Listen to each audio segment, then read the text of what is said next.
అందరికీ నమస్కారం. శ్రీమాత్రే నమః. ఓం నమ శివాయ. ఓం శ్రీ సాయిరామ్. రేపు శనివారం పసుపు నీళ్లతో ఇలా చేస్తే చాలు, 90 నిమిషాల్లో మీ కష్టాలు బాధలు పోయి నోట్ల కట్టలు వచ్చి పడతాయి. వెంకటేశ్వర స్వామి అనుగ్రహంతో దెబ్బే డబ్బు. కాబట్టి పసుపు నీళ్లతో ఈ పరిహారం చేయండి. పసుపు నీళ్లతో ఇలా చేయటం వలన అనుకోకుండా వచ్చే కష్టాల నుండి బయటపడగలుగుతారు. చాలా మంచి ఫలితం వస్తుంది. చక్కటి అభివృద్ధి కలుగుతుంది. ఐశ్వర్యం ప్రాప్తిస్తుంది. అన్ని వైపుల నుండి ధనం దూసుకు వస్తుంది. ఎందుకంటే పసుపు నీళ్ళు అనేటివి పరమ పవిత్రమైనవి, చాలా శక్తివంతమైనవి, ఎన్నో శక్తులతో కూడుకున్నవి. పసుపు నీళ్ళతో ఏ పరిహారాలు చేసినా అద్భుతమైన ఫలితాలు వస్తాయి. అందుకే శనివారం పూట చాలామంది పసుపు నీళ్ళతో అనేక రకాల పరిహారాలను చేస్తూ ఉంటారు. అనేక రకాల విధి విధానాలను కూడా ఆచరిస్తూ ఉంటారు. శనివారం అనేది మన సమస్యలను తొలగించుకోవడానికి ఎంతో గొప్పగా పనికి వచ్చే రోజు. శనివారం అంటే వెంకటేశ్వర స్వామికి, శనీశ్వరుడికి ఇద్దరికి ఇష్టమైన రోజే. శనివారం రోజు ఉదయాన్నే లేచి ఇల్లు క్లీన్ చేసుకొని చక్కగా స్నానం చేసుకోండి. ఆ తర్వాత ఇల్లంతా పసుపు నీళ్లు చల్లండి. ఆ పసుపు నీళ్లు చల్లవడం వల్ల చెడు శక్తుల నుండి విముక్తి కలుగుతుంది. అలాగే శనివారం రోజు తప్పనిసరిగా వెంకటేశ్వర స్వామి వారిని ఆరాధించండి, పూజ చేయండి. కనీసం దీపారాధన అయినా సరే చేసుకోండి. ముఖ్యంగా శనివారం రోజు వెంకటేశ్వర స్వామి ఫోటో ముందు పిండి దీపం పెడితే చాలా మంచిది. కనుక సమయం ఉన్నవారు పిండి దీపారాధన చేయండి. ఇంతకీ ఈ శనివారం రోజు పసుపు నీళ్ళతో ఏం చేయాలి అనే విషయాన్ని ఇప్పుడు ఈ వీడియోలో వివరంగా తెలుసుకుందాం. అంతకన్నా ముందు కనిపించని బంధాలు మనల్ని ఎలా కట్టేస్తాయో తెలిపే పవిత్ర కథను విందాం. ఒక రైతు తన 2 గాడిదలను అమ్మేయడానికి అంగడికి తీసుకొని వెళ్తున్నాడు. అతడికి మార్గమధ్యంలో ఓ నది కనిపించింది. అసలే నడిచి నడిచి ఒళ్ళంతా చెమట పట్టి చిరాకుగా ఉన్నది. పుణ్యము శుభ్రత రెండూ దక్కుతాయని స్నానం చేస్తే అని అతను అనుకున్నాడు. కానీ ఆ గాడిదలు కట్టేయడానికి తగిన దగ్గర ఒకటే తాడుంది. మరి 2 గాడిదలను ఎట్లా కట్టేయాలి అని ఆలోచిస్తూ ఉండగా అతడికి ఒక సాధువు కనిపించాడు. ఆ సాధువు అలా నడుచుపోతూ ఉన్నాడు. రైతు ఆ సాధువును పిలిచాడు. స్వామి, మీ దగ్గర ఓ తాడు ఉంటే ఇవ్వవా? కాసేపు నా గాడిదను కట్టేస్తా.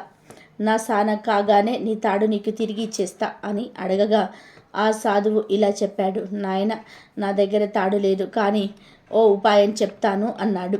నీ దగ్గర ఉన్న తాడుతో ఒక గాడిదని కట్టే, రెండవది చూస్తూనే ఉంటుంది. తర్వాత దీని వెనక్కి వెళ్ళి తాడుతో చెట్టుకు కట్టేస్తున్నట్టు నటించు అన్నాడు. సాధువు చెప్పినట్టే చేశాడు రైతు. ఆశ్చర్యం, 2వ గాడిద తనను కూడా కట్టేశారని భావించి అక్కడి నుంచి కదలలేదు. దాంతో రైతు నది స్నానం పూర్తి చేశాడు. వెనక్కి వచ్చి ఒక గాడిద కట్టు విప్పేశాడు. అదిరించాడు. ముందు నడుస్తున్నాడు. కాసేపు అయ్యాక చూస్తే మొదటి గాడిద తనతో వస్తుంది. కానీ 2వ గాడిద మాత్రం ఆ చెట్టు దగ్గర నుంచి అస్సలు కదలటం లేదు. అక్కడే ఉండిపోయింది. కొట్టాడు, తిట్టాడు, అయినా ఫలితం లేదు. అటు ఇటు చూస్తుంటే అదే సాధువు కనిపించాడు. అప్పుడు రైతు మళ్ళీ ఆయన దగ్గరికి వెళ్ళాడు. స్వామి, స్వామి, ఇది మొరాయిస్తుంది, కదలనంటుందని చెప్పాడు. అప్పుడు సాధువు రైతుతో, అసలు నువ్వు కట్టు విప్పితే కదా అది కదిలేది అన్నాడు.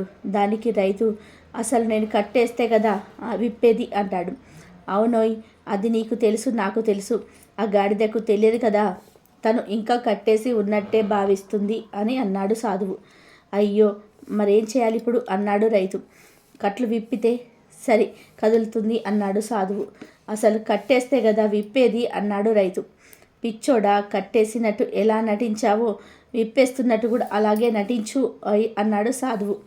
రైతు అలాగే అప్పుడు చేశాడు. అప్పుడు గాడిద ముందుకు కదిలింది. ఇంకొక గాడిదతో కలిసింది. రైతు సాధువు వైపు అయోమయంగా చూశాడు. అప్పుడు సాధువు రైతుతో ఇలా అన్నాడు.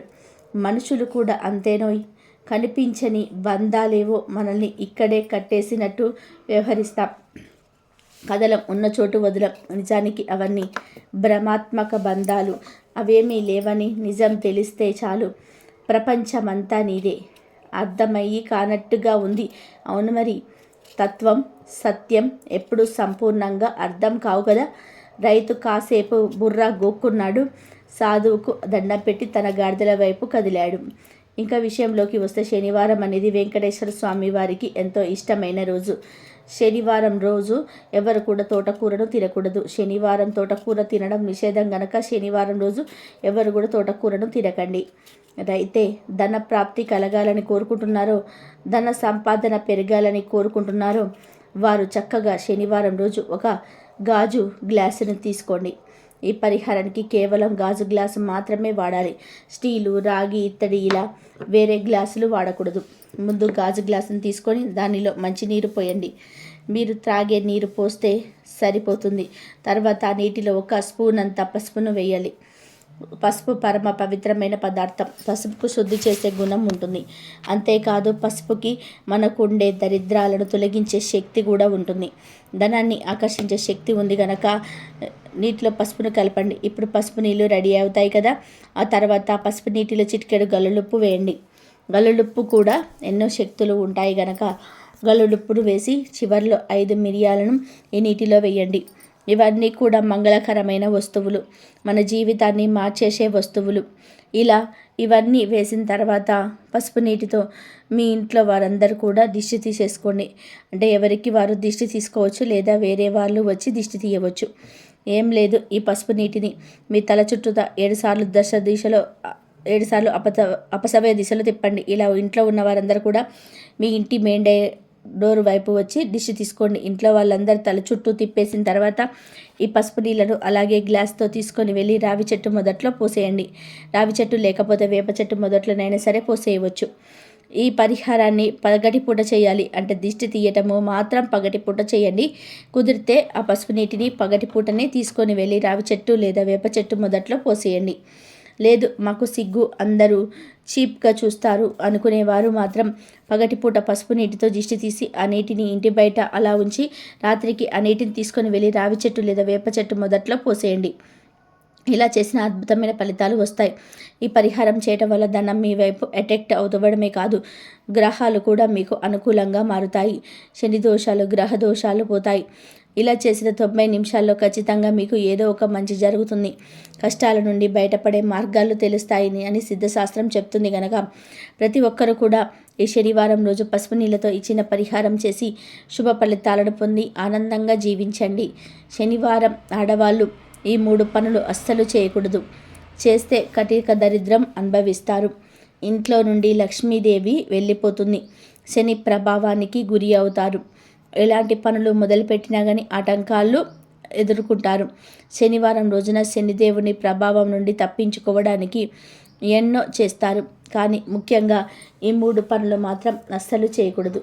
మరి ఆ ఏ పనులు చేయడం వలన శనిదేవుడు ప్రసన్నం అవుతాడో, ఆడవాళ్ళు శనివారం రోజున ఏ పనులు చేయకూడదో ఇప్పుడు మనం ఈ వీడియోలో తెలుసుకుందాం.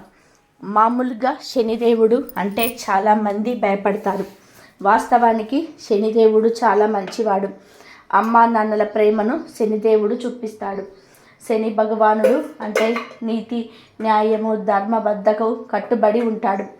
గోచార రీత్యా శనిదేవుడి అశుభ దృష్టి ఉన్నవారు భక్తితో కొలిచి ధర్మబద్ధంగా జీవించే వారిని ఎలాంటి కీడు చేయకుండా కాపాడుతాడు. స్వామివారిని నూనెతో, నువ్వులతో, నల్లటి వస్త్రంతో అభిషేకం చేస్తే ఎంతో మంచిది. అయితే ఎలాంటి అభిషేకాలు చేయాలి, ఎలా చేయాలో కూడా తెలుసుకుందాం. శనిదేవుడి యొక్క నువ్వుల నూనెతో అభిషేకం చేయాలి. కుటుంబ, ఉద్యోగ, వ్యాపార, ఆరోగ్య, కోర్టు కేసులలో, శత్రువులు, రుణాల నుంచి విముక్తిని చేయాల్సిందిగా మొక్కుకొని నియమాలు పాటించండి.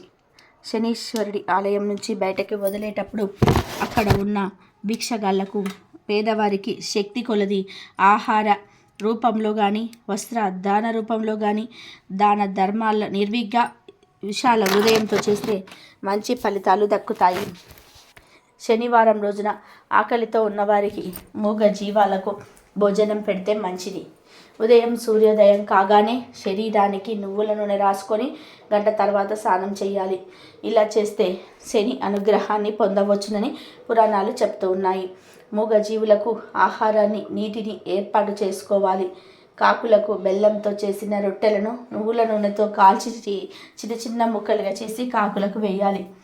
అనాథలకు, అవిటి వారికి, పేదవారికి, వృద్ధులకు ఏదో ఒక రూపంగా సహాయపడాలి. జీవిత భాగస్వామితో సఖ్యతతో మెదలాలి. ప్రతిరోజు తల్లిదండ్రులకు పాద నమస్కారం చేసుకోవాలి. మనం మేలు కోరుకునే వారిని, ఉద్యోగం ఇప్పించిన వారిని, ఆపద కాలంలో సహాయంగా నిలిచిన వారిని ఎట్టి పరిస్థితుల్లో కూడా నిందించరాదు. ఎట్టి పరిస్థితుల్లోనూ బాధ్యతలను, భవబంధాలను మరవరాదు. ఈ విధంగా వ్యవహరించగలిగితే తప్పక శని భగవానుడు పూర్తి స్థాయి మేలు చేసి మంచి ఉన్నత స్థానంలో నిలబెడతాడు. హిందూ శాస్త్రాల ప్రకారం శనిదేవుడిని హనుమంతుడు రావణుడు చెర నుండి విడిపించాడు అని చెప్పబడింది. మహాబలశాలి హనుమంతుడు లంక నుంచి సీతాదేవిని తీసుకొచ్చేందుకు వెళ్ళిన క్రమంలో అక్కడ బందీగా ఉన్న శనిదేవుణ్ణి కూడా విడిపించాలని వాయుదేవుడు కోరతాడు. దీంతో శనిదేవుణ్ణి హనుమంతుడు విముక్తి చేస్తాడు.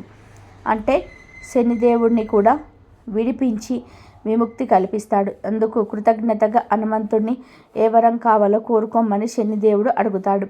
అందుకు హనుమంతుడు తనకేం వరం అక్కర్లేదని, సీతారాముడు తొందరగా కరుణిస్తే అదే పెద్ద సంతోషం అని చెప్తాడు. హనుమంతుడు సంతోషించి శనిదేవుడు ఇలా చెప్తాడు: ఇకపై ఎవరు హనుమంతుడిని ప్రార్థించినా వారి శనిదోషం నుంచి విముక్తి పొందుతారని హనుమంతుడికి వరం ఇస్తాడు శనిదేవుడు. శనిదేవుడు శివభక్తుల వైపు కూడా కన్నెత్తి చూడడు.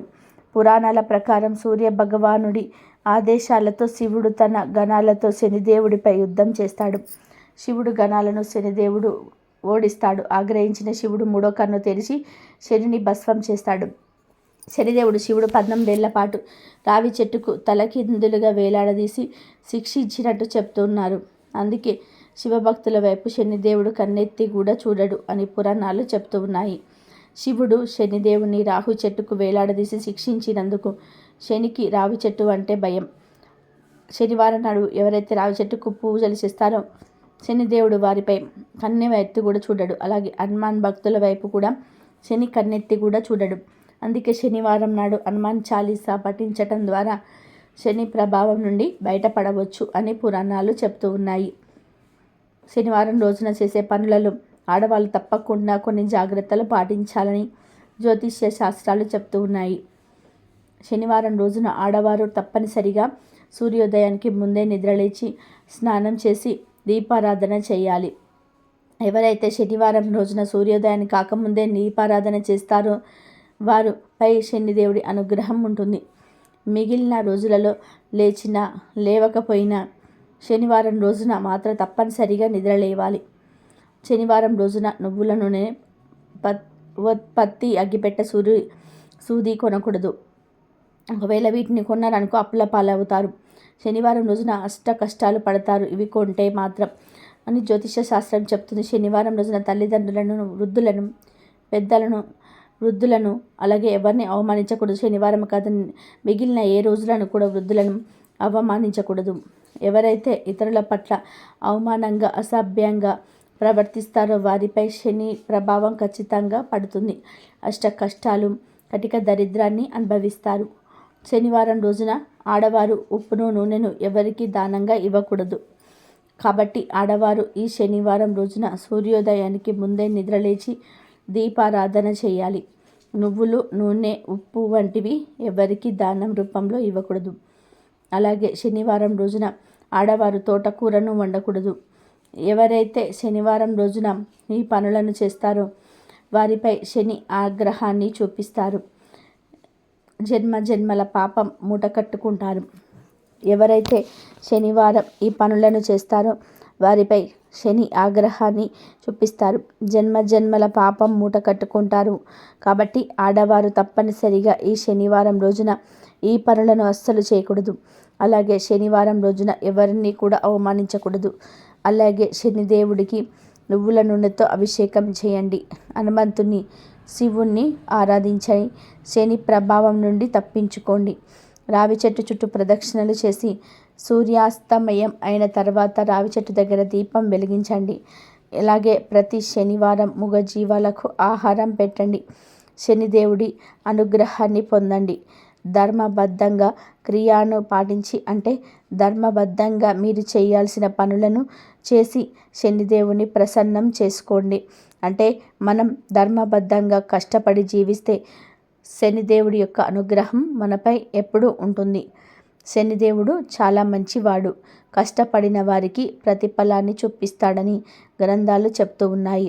కాబట్టి మనం ధర్మంగా న్యాయబద్ధంగా చేసే పనులకు శనిదేవుడి అనుగ్రహం ఎల్లప్పుడూ ఉంటుంది. కాబట్టి ఇప్పుడు మనం చెప్పుకున్న ఈ పనులను శనివారం రోజు చేయకుండా శనిదేవుని పూజించి, ఆంజనేయ స్వామిని, శివుణ్ణి కూడా పూజించి ఆ శనిదేవుడి యొక్క అనుగ్రహాన్ని పొందండి. ఇంతవరకు చూసినందుకు ధన్యవాదాలు.